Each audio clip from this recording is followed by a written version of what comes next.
Bueno, buenas tardes. Vamos a dar inicio a la charla de las 3 de la tarde a cargo del máster Javier Paniagua y creo que la máster también Joana Solórzano de la Escuela de Economía Agrícola y Agronegocios de la Universidad de Costa Rica. La charla se titula Contribución para la estimación de las ventas de semilla del frijol del CNP. Ya tengo para compartir, ¿cierto? Okay. Buenas tardes a todos. Hola, muy buenas tardes a todos y todas, tanto a las personas del decanato, agradecerles por habernos invitado el día de hoy a participar.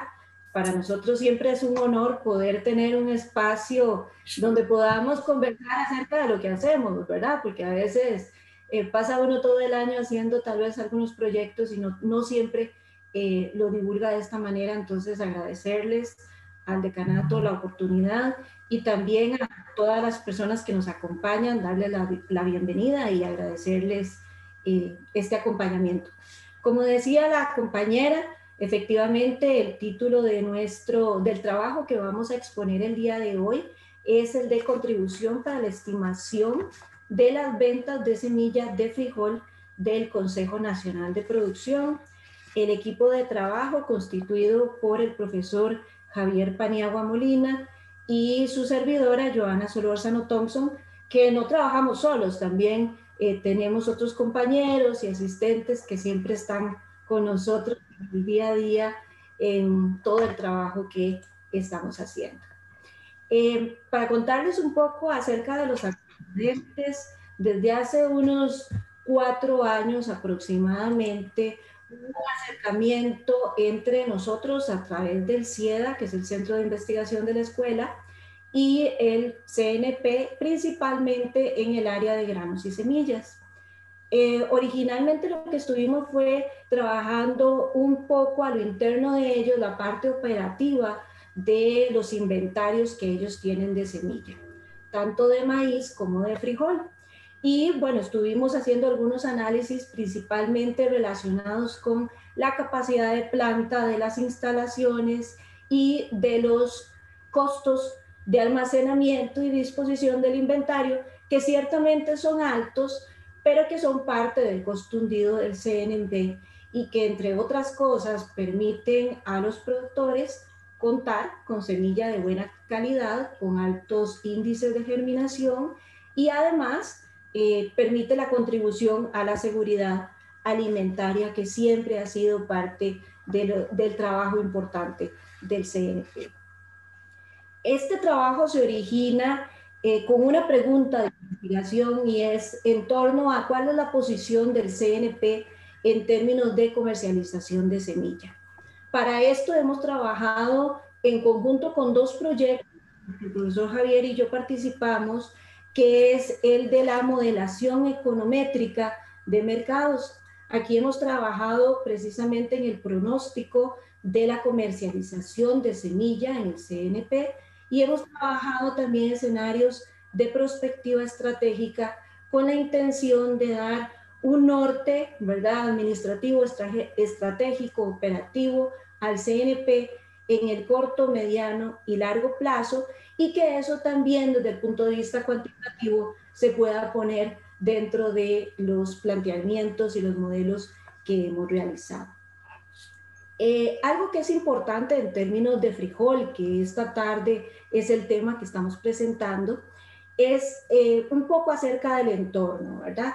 Cuando durante la crisis de alimentos, la última que hemos vivido fuertemente, que fue la del periodo 2008 principalmente, uno de los temas analizados, entre muchos otros también, ¿verdad?, fue el hecho de que los países, principalmente los países en desarrollo, habían trasladado parte de su producción de granos a nivel nacional, ¿verdad?, por la importación de esos granos. Entre otras razones también, bueno, porque se estaban dando TLCs, se estaba dando una disminución en los aranceles, había una expectativa de poder comprar de forma internacional a costos menores que los locales y que eso podía favorecer el comercio e incluso podía llegar al consumidor, ¿verdad? Y que el consumidor podría comprar frijol de una forma un poco más barata, si podemos decirlo de esa manera. Ahora, ciertamente, estas políticas de favorecimiento de la importación producen una alta dependencia de los mercados mundiales, en donde también dependemos, ¿verdad? Para este tipo de países depende mucho de la volatilidad de los precios y de temas como la escasez, ¿verdad? Entonces, cuando hay un faltante de oferta, ya sea por condiciones climáticas, ya sea porque estamos utilizando esa producción para otras cosas, entiendas, no sé, un ejemplo, los biocombustibles, por ejemplo, o si hay especulación, ¿verdad? Países que son tomadores de precios, lo que sufren es realmente esa inflación de precios que, como tal, a quien afecta directamente es a todas aquellas personas que se encuentran en los percentiles más bajos de ingreso y que ciertamente les va a costar más poder adquirir este tipo de productos, y en esa medida la asistencia alimentaria, ¿verdad? Que como ustedes conocen, durante ese periodo aumentó en 1.000.000 de personas las personas que tenían problemas de hambre, ¿verdad? O en una situación de hambre.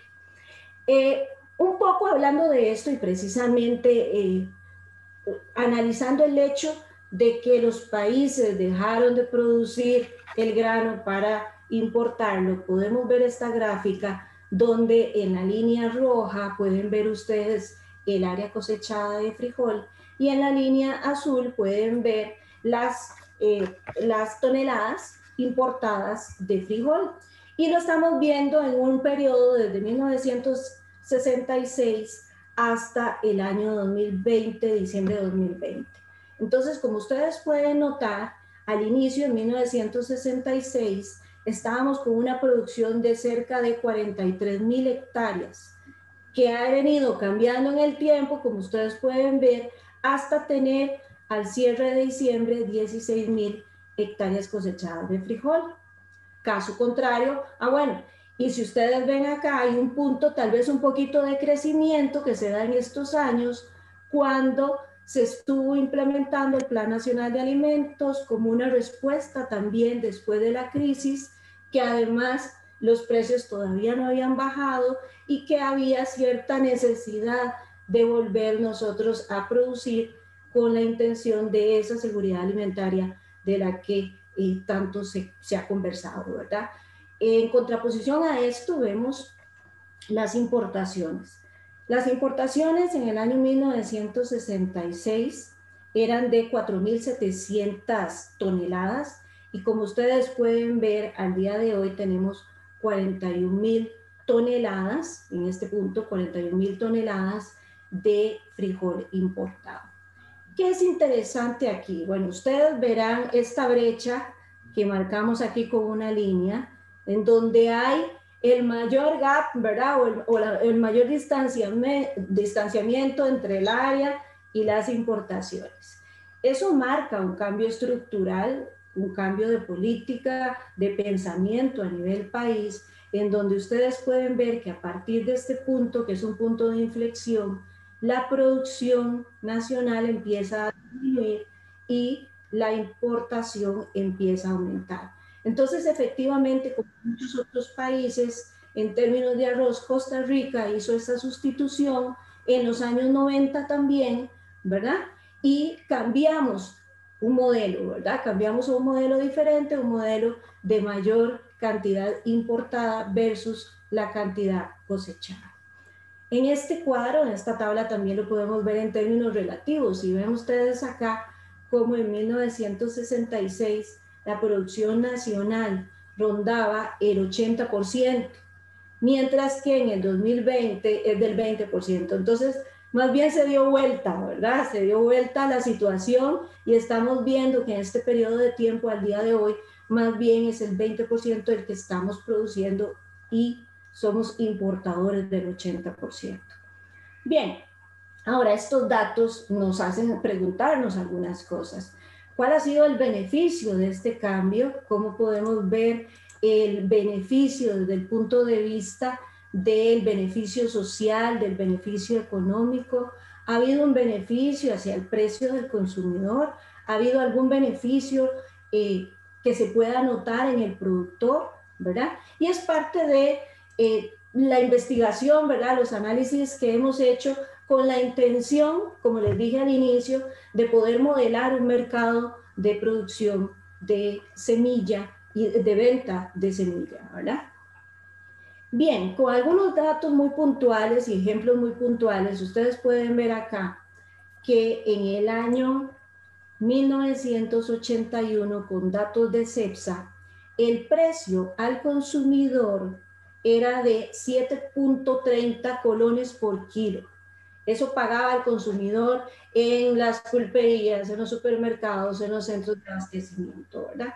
Ese precio de 1981 traído a valor presente con fecha del 30 o del cierre de diciembre sería equivalente a 924 colones por kilo.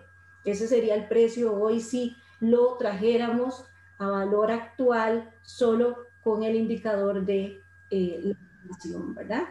Ahora, el precio de sustentación en esa misma época o el precio pagado al productor era de 9.37, que haciendo el mismo cálculo, traerlo a valor actual y valor real por medio de la inflación, sería equivalente a 1.186. Entonces, como pueden ustedes ver, realmente en esa época lo que sucedía era que al productor se le pagaba incluso por encima de lo que pagaba el consumidor. Y esto se ve acá, en este punto, donde dice que el CNP compraba toda la producción de frijol, ¿verdad? De alguna manera, como una forma de apoyar al productor pagándole un precio que estaba por encima del precio fijado al consumidor, ¿verdad? Y que beneficiaba al productor para que pudiera cubrir sus costos. Bien, ese es un punto de la situación en esa época, ¿verdad? En 1981. ¿Cómo vemos esto hoy? ¿O cómo vemos en el tiempo realmente cómo se ha comportado el precio al consumidor? Los últimos datos que tenemos del CNP también, ustedes pueden ver que enero, febrero, marzo de este periodo, el precio promedio que se paga que paga el consumidor es de 1.288 por kilo. O sea que es un precio más alto de lo que hubiésemos esperado si solamente lo hubiéramos traído por efecto inflacionario el día de hoy de 924, ¿verdad? Ahora, veamos esto en el tiempo también. Como ustedes pueden ver en este gráfico, el precio promedio desde el año 2000 hasta el año 2021, de enero a enero, nos muestra un precio promedio de 1.270 colones por kilo en todo este periodo. ¿Por qué este periodo? Bueno, porque es el periodo donde más fácilmente están los datos de retail, ¿verdad? Entonces, marca también el último periodo que la mayoría de, sobre todo de los estudiantes, conoce, ¿verdad? Ahora, ciertamente en este periodo fue la crisis de alimentos y fue cuando el precio estuvo más alto. El precio promedio de esta época, como lo pueden ver acá abajo, es de 1.587, que son precios altos, ¿verdad?, sobre este periodo de tiempo. Pero si quitamos este efecto, que es un punto extremo, ¿verdad?, o son puntos extremos, aunque son reales, porque se dio y se podría volver a dar, podríamos tener también una media de 1.184 colones por kilogramo de frijol al consumidor. Entonces, bueno, parte de esta pregunta es si realmente el modelo de tener una mayor importación había favorecido o no el precio del consumidor. Bueno, pareciera que no necesariamente, ¿verdad? Si hubiéramos pensado que manteniendo el precio que traíamos desde 1981 a la época, pues podría ser un precio que se podía mantener todavía un poco hacia la baja. Bien, En otras noticias decimos, bueno, se está exponiendo al consumidor a shocks de precios de mercado, ¿verdad? Elevados a nivel internacional, como ustedes pueden ver acá con fecha del 2014, el precio del frijol pasó de 900 colones a 1.400 colones, lo cual es una situación natural, ¿verdad? De un país que es tomador de precios y de un país que mayoritariamente está importando frijol, ¿verdad? Entonces, claramente, si estamos importando más caro, si el industrial está importando más caro, pues eso también se va a ver reflejado en la transmisión de precios al consumidor, que es finalmente quien debe o quien lo está pagando, ¿verdad? Ok, ¿cómo se ha comportado la brecha, verdad, respecto al precio internacional? Pusimos un ejemplo, ¿verdad? Podríamos haber puesto muchísimos, pero pusimos un ejemplo con Argentina. Ustedes pueden ver que la línea gris es el precio o el comportamiento del precio en Costa Rica de retail, o sea, el precio del consumidor, y la línea de color naranja es el precio en Argentina. Vean ustedes que en estos años, precisamente donde las brechas son más grandes, ¿verdad? Entonces tenemos realmente un precio alto con respecto también a otros países, comparando los mismos precios, ¿verdad? Y el mismo comportamiento en un mismo periodo. Oh, se me pegó. Ok. No sé, Javier, si vos querías hacer algún aporte acá. Tal vez ahí te puedes devolver, Joa, por favor. Sí, esas líneas rojas que marcamos, ¿verdad? Nos marcan eventos históricos. La primera aquí, en la que está ubicada en el 96, ya habíamos firmado Tratado de Libre Comercio, ¿verdad? Y marca una época donde comienzan ya a haber efectos en el mercado. Sin embargo, esa brecha que se va dando no se ve tan explosiva. Vean que pasamos casi una década con una brecha entre ambos precios que mencionó Joana, muy estable. Se vino la crisis de alimentos, se dio la escalada de precios internacionales altos, todo el mundo entendió lo que pasó ahí. Sin embargo, como que la historia indica o sugiere que a partir de ahí se montó una brecha más alta y no quiso después bajar, ¿verdad? Esa transmisión de precios entre el precio internacional y el precio del consumidor. Y parece que se ha mantenido, ¿ok? Eso es un evento que nos llamó mucho la atención y obviamente estamos estudiando la profundidad, las causas estructurales de esto, pero parece que se nos quedó alta esa brecha, ¿verdad? Y no ha querido bajar de ahí. Nada más. Bien, otra pregunta que nos hacemos, bueno, ¿es este modelo o propició este modelo un cambio en la rentabilidad del productor? Tomando datos igual a nivel de ejemplo de la misma fecha, en 1981, pueden ver ustedes que el costo por kilogramo producido en esa fecha era de 7.48. Entonces, ese 7.48 igual en términos de colones de hoy estaría siendo equivalente a 946.83 colones por kilo. Si recuerdan, bueno, de las filminas anteriores, este costo es mayor que el precio que estaba pagando el consumidor. Me voy a devolver rápidamente para que ustedes lo vean. El precio pagado por el consumidor era de 7.3 o de 924, mientras que el costo de producción es de 7.48 y 946. Bueno, ¿qué hubiese pasado entonces si al productor se le hubiese pagado a precio de consumidor en aquel momento? Hubiera estado perdiendo cerca de un 3% más o menos. Esa hubiera sido su rentabilidad, ¿verdad? Una rentabilidad negativa. Sin embargo, dado que el CNP compraba la mayor parte de la producción nacional a un precio superior que el precio de mercado o el precio de consumidor, entonces sí, el productor estaba recibiendo un margen de utilidad de 20.17, que es la diferencia entre el precio pagado por el CNP y el precio de costo de producción, ¿verdad? Ahora, veámoslo en términos de hoy también.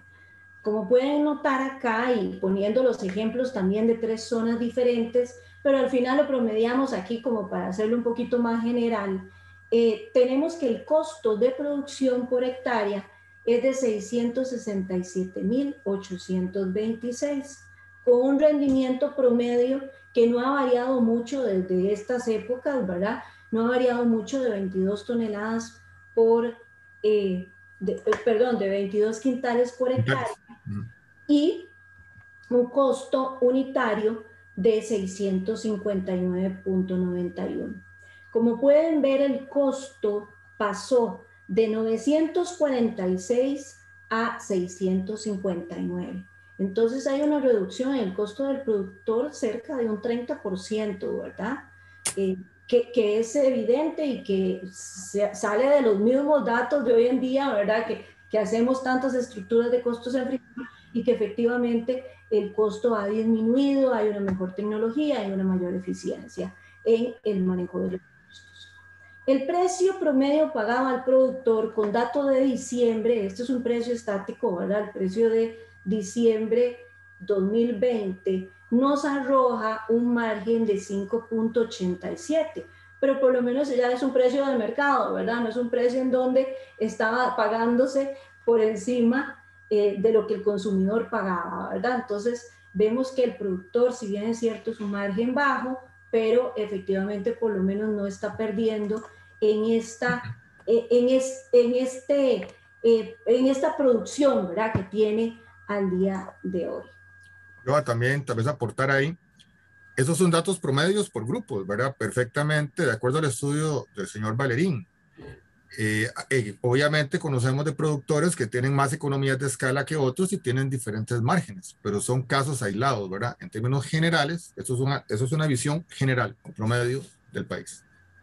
Sí, también tomando en cuenta que el precio puede variar dependiendo de quién es el comprador, ¿verdad? Sabemos que siempre el CNP sigue teniendo un precio por encima del precio del industrial, por ejemplo, en este momento. Entonces, eso también puede cambiar. Por eso les digo que es con el precio de diciembre específicamente que estamos haciendo este cálculo. Bien, ahora, todo este análisis del entorno, que es muchísimo más amplio, nos lleva a querer poder estimar las ventas de semilla del CNP bajo un método econométrico y bajo un método de análisis de prospectiva que hemos venido trabajando directamente con las personas encargadas en el CNP y que nos han llevado realmente, metodológicamente, esto lleva mucho tiempo porque son muchas mesas de trabajo, son muchos foros, muchas mesas de trabajo a las que queremos no solo ver variables externas, variables internas, sino también un poco a nivel de estrategia, cuál es la posición que el CNP piensa tomar en este sentido, ¿verdad? Y a partir de ahí establecer algunos modelos. Ok. Tal vez aquí, compañeros, y en el público en general, la idea es, pues, cuestionarnos, ¿verdad? ¿Cómo han estado esas diferencias? ¿Verdad? Hay un indicador que se llama el índice de Lerner, que lo que nos mide es cuánto le está llegando al agricultor de lo que está pagando el consumidor. Entonces, ese cuadrito pone unas muestras, ¿verdad?, de toda la serie, y efectivamente, más o menos en términos generales, desde el 2000 para acá, han dado alrededor de un 50%, o sea, el productor es el que asume el riesgo para producir, y él recibe un 50% de lo que la cadena de valor paga, ¿verdad?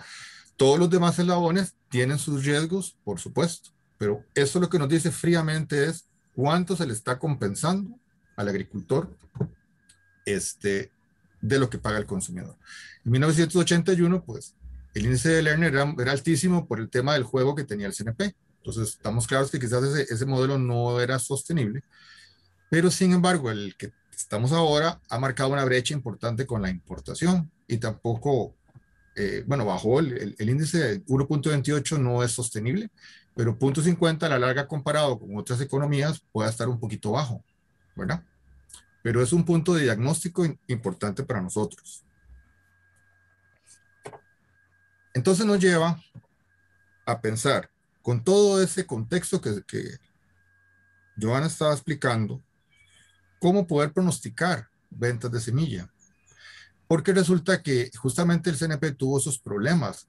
Cuando se dio la política de Plan Nacional de Alimentos, era llenemos inventarios y corramos con eso. Luego baja un poquito ese ímpetu y comienzan a acumularse los inventarios. Ya no tenía tanta salida de la semilla. Digamos, hay un estímulo negativo, ya no es el mismo, se quita el estímulo más bien que tenía el Plan Nacional de Alimentos, entonces comienzan a acumularse inventarios, después se pierde la germinación de la semilla y sumen a los costos de almacenamiento, entonces crea un problema en una institución que se encargue de esta actividad. Entonces nos llevó a plantearnos, bueno, cómo es que se forman las expectativas de los productores con respecto a lo que ellos van a sembrar en cada periodo. Entonces, esto es un modelo de expectativas adaptativas, donde esta letra A asterisco es el hectareaje, digámoslo, deseado por los agricultores, mas no es observado en ningún lado.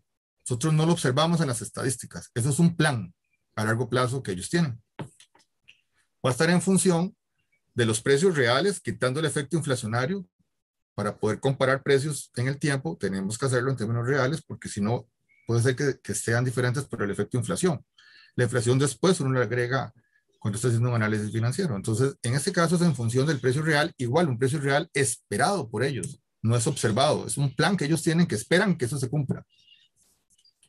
Y las variables Z incluirían cualquier otra cosa, que sean, por ejemplo, efectos de política, efectos de estímulos y desestímulos, shocks internacionales, una serie de cosas que no son esas dos variables, ¿verdad? Son otras variables, es un vector Z de variables que uno las incluye para poder modelar. Entonces, el hectareaje que uno observa en las estadísticas de este periodo, lo que se reportó a las instituciones a nivel nacional, ordenan la estadística, nos dicen, este año se cosechó tantas hectáreas, ¿ok? Va a ser una función de lo que ellos ya tenían en el periodo anterior, más una fracción del ajuste que ellos, los productores, tratan de buscar con respecto al hectareaje ideal que ellos tienen en sus planes. Entonces, si esta brecha se hace muy grande, este factor es el que ellos van ajustando. Ellos no lo van a ajustar todo de un año para otro, van ajustando paulatinamente el hectareaje. Pasa igual con los precios. Los precios que son esperados van a ser una función de lo que el agricultor esperaba que fuera el año pasado, digámoslo así, más un efecto de lo que él se equivoca. Porque el PT-1 es lo que se observó realmente, pero el periodo anterior había una expectativa de lo que ayer debía haber sido. Bueno, él se equivocó. Entonces, este coeficiente captura el aprendizaje en el error que tuvo el agricultor. Y así se va dando interactivamente. Entonces, se hacen unos despejes y un protocolo, un desarrollo que se hace para poder estimar esto. Aunque no lo observamos, lo podemos estimar a partir de lo que sí observamos. Una vez que ya tengamos modelado eso, aquí ven el resultado del modelo. Lo que vemos en rojo es el logaritmo del área y lo que vemos en azul es el logaritmo del área, pero estimada por el modelo de expectativas adaptativas. Incluso el modelo pudo ser eficiente en valles.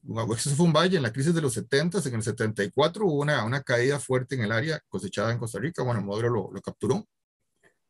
Capturó todo después el fenómeno donde viene cayendo por la apertura comercial y la sustitución de importaciones que vimos, de producción por importaciones. Y también modela muy bien la época de la política de Plan Nacional de Alimentos. Entonces, luego, una vez que ya tenemos el área, cómo se comporta, bueno, buscamos un coeficiente técnico promedio de 35 por, eso es lo que caería, ¿verdad? Un factor técnico para obtener la cantidad de semillas en quintales o en kilos, nosotros lo podemos manejar luego. Eso ya es técnico, lo importante era cómo era la dinámica del hectareaje, ¿verdad? Luego nos vamos al CNP y el CNP compite en el mercado.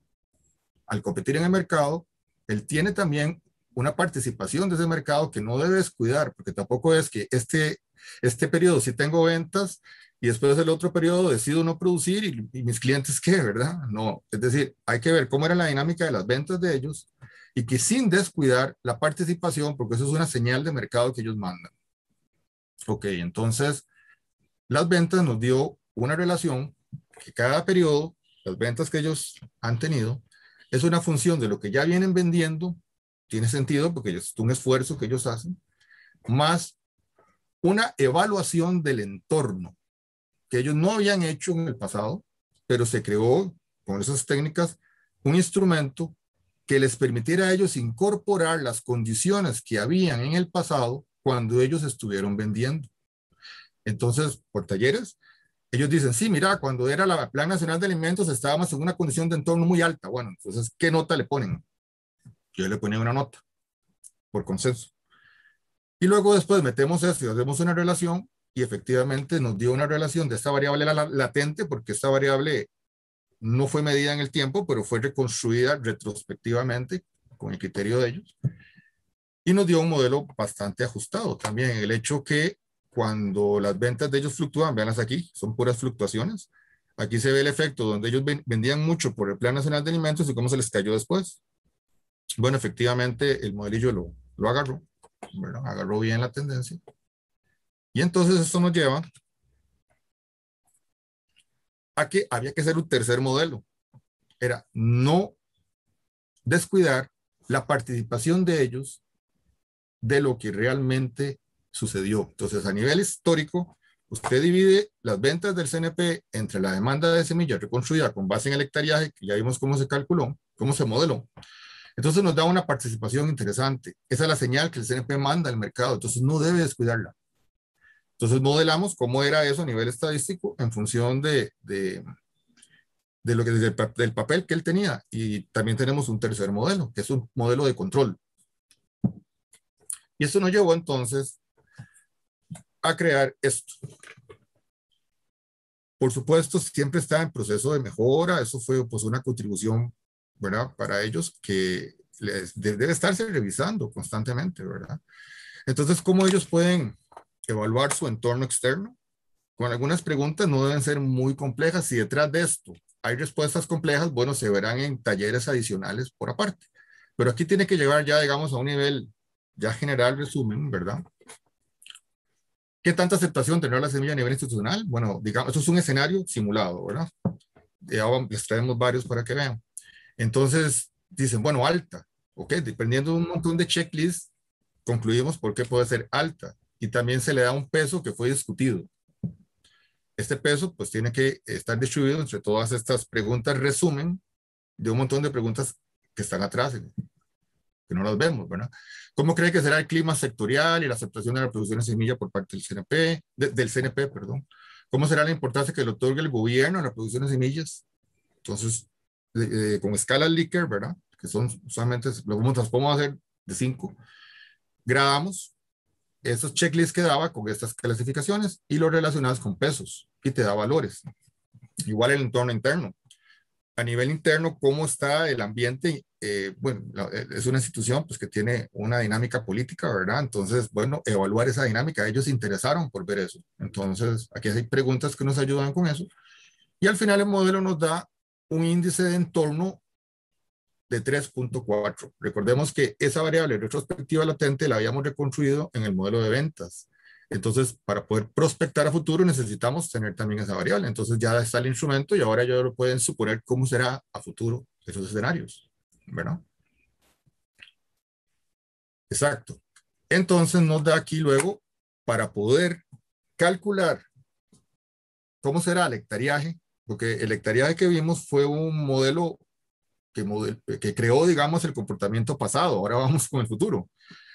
Entonces, el modelo dio algunos coeficientes interesantes, otros no, entonces se quitó y se depuró y al final, pues quedó siendo función de lo que ustedes vieron a nivel teórico. Dentro de esas variables Z, que eran variables estructurales específicas, estaba el ambiente de entorno también, estaba el diferencial en rendimiento, que nos da un shock que viene por el lado tecnológico. Y probamos con datos de lluvia, no nos dio respuesta, quizás porque falta más fineza en estadísticas específicas de las zonas. Cuando lo agregas a nivel macro, no te da una respuesta clara. Entonces, quedaron las que fueron. Entonces, esas variables están trasladadas en preguntas sencillas para ellos. Y ellos igual la contestan con sus criterios técnicos y su experiencia, su expertise, ¿verdad? ¿Cuál es el, más o menos, estamos terminando un año, entonces ya se pueden preguntar, bueno, ¿cuál es el área cosechada de frijol en el año por la que vamos a cerrar este año? No tenemos el dato, bueno, pero llamamos a CEPSA, llamamos a expertos y tenemos una estimación de con cuánto vamos a cerrar este año. Tenemos que tenerla. Pues esta estimación va a ser la base para que, como ya sabemos, sea parte de la función para estimar el hectareaje que podría haber el siguiente año. Si ya empezamos a ver aquí que comienza a haber una tendencia a caer, el modelo automáticamente va a calcular esa caída si usted la refleja con un número posible que se vaya a dar en el mercado.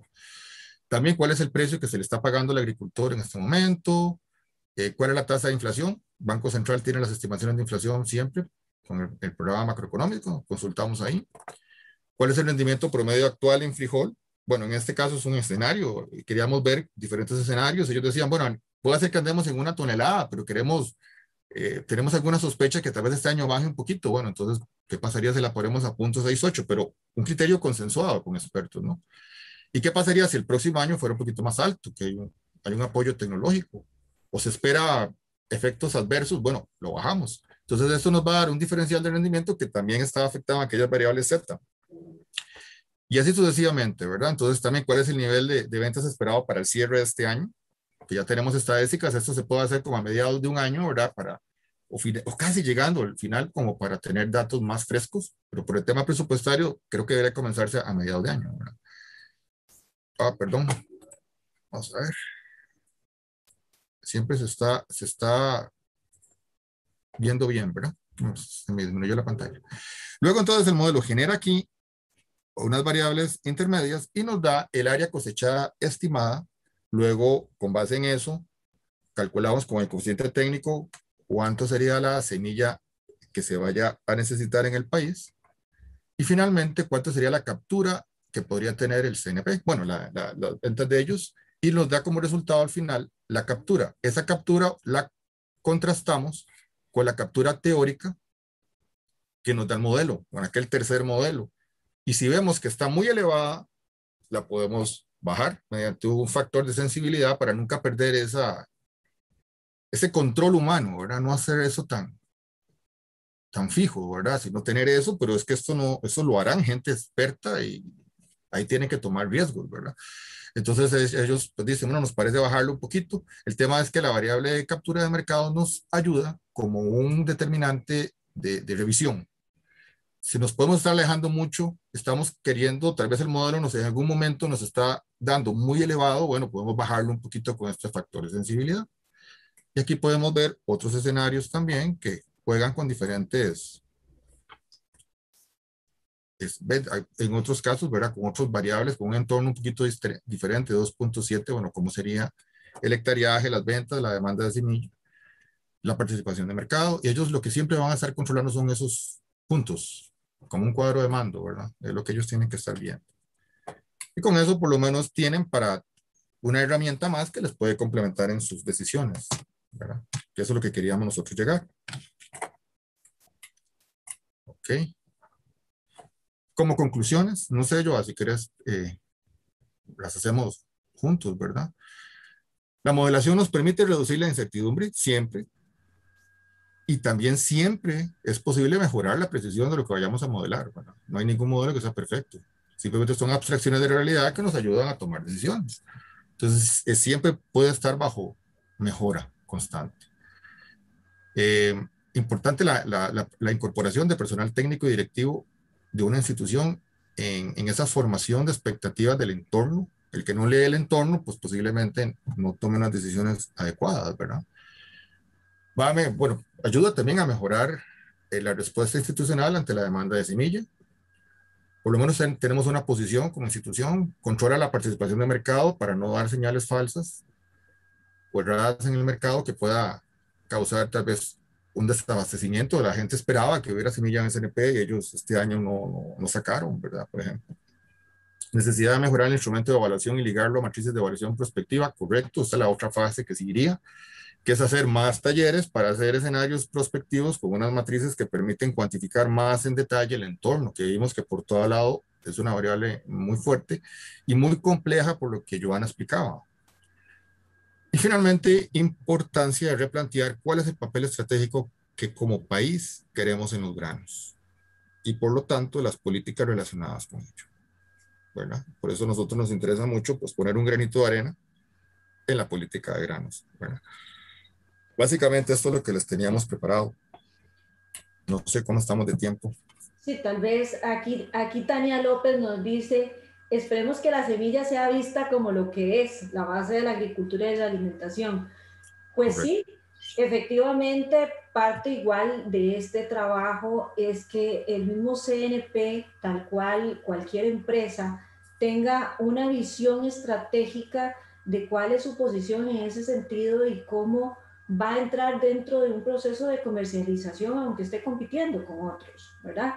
¿Cuál es su expectativa? ¿Cuál es su meta de comercialización en el año? Que haya semilla buena, que el productor tenga acceso a semilla buena, que produzcan eficientemente, que produzcan a costos eficientes y sobre todo en la medida en la que el Estado decida cuál es el papel que vamos a tomar en los próximos años, porque ya tenemos una historia, ¿verdad? Pero si sabemos hacia dónde queremos llegar y qué queremos hacer el resto de los años que vienen, bueno, en esa medida tenemos algunas...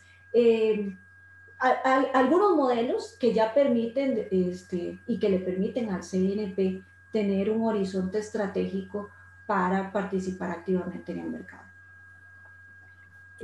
Muchas gracias. No sé si existe alguna pregunta. Sí, aquí veo una pregunta, disculpe que la interrumpa. Dice, ¿este tipo de modelos son aplicables a la comercialización privada de semillas? Sí. Vamos a ver, nosotros modelamos el hectareaje. El hectareaje es el resultado que tiene el promedio nacional, entonces en eso sí es independiente del CNP. El CNP llevaba otro modelito para las ventas de ellos. Entonces, en el caso privado, igual compartiríamos el modelaje del hectareaje nacional, ¿verdad? Y la empresa, de acuerdo a su poder de empresa, tendrá su dinámica, su participación de mercado y todo, se le haría un modelo específico de las ventas de él, que tomaría como referente el de hectareaje para calcular la participación de mercado que podría tener la empresa, ¿verdad? Sea una empresa productora, ¿verdad?